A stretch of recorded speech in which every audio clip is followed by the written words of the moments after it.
Pemirsa, Pesijuk merupakan tradisi masyarakat Aceh yang hingga kini terus dijaga. Proses adat yang berarti tepung tawar dilakukan guna mendapat keberkahan, keselamatan, serta dijauhkan dari bala bencana. Seperti apa prosesi adat Pesijuk ini? Berikut kita simak liputannya. Prosesi Pesijuk atau dikenal dengan tepung tawar masih sering dilakukan oleh masyarakat Aceh.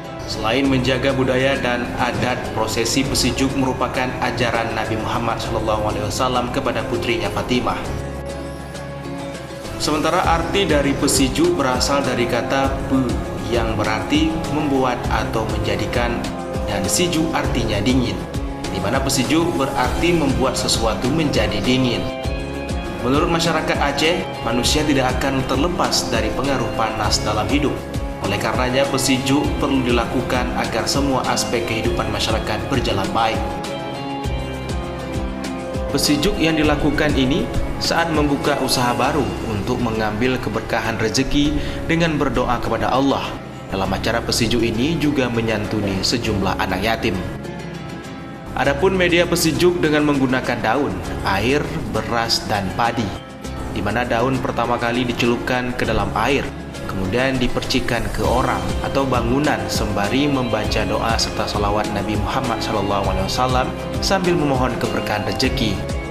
Untuk acara Pesijuk tidak ada dilakukan sembarangan orang, harus orang yang memahami dan menguasai hukum agama yang bisa melakukan acara Pesijuk. Hal ini dikarenakan doa menjadi unsur terpenting dalam kegiatan Pesijuk. Untuk melakukan Pesijuk pada laki-laki, maka Pesijuk dilakukan oleh tengku atau yang dikenal sebagai ulama. Sementara untuk perempuan, Pesijuk dilakukan oleh umi atau yang bisa dipanggil sebagai ulama perempuan. Menurut ulama karismatik Aceh, Abi Matang Tengok Haji Abi Umar, prosesi Pesijuk sudah dilakukan sejak Nabi Muhammad SAW mempersijuk putrinya Fatimah dengan air putih. Dan akhirnya kegiatan itu terus menjadi kebiasaan adat orang Aceh.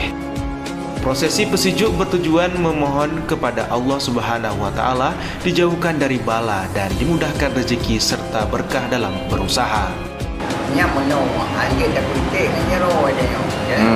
Jaro Rasulullah menjaro kita yang baju tak beda, maka dah jauh ya, gayanya mah bersih ini pedang dia ya, mak. Jadi Pesijuknya karena bawa ikut masa Nabi Pesijuk Fatimah. Ya, Fatimah jaro Nabi. Mainnya pun cocok sama orang. Nah, untuk acara Pesijuk atau tepung tawar ini biasanya bagi pemilik tempat usaha setelah prosesi Pesijuk berlangsung juga ikut menyedekahkan makanan ketan yang diberikan kepada setiap pengunjung yang datang ke tempat usaha yang baru dibuka. Dari Lok Semawe, Armia Jamil, iNews melaporkan.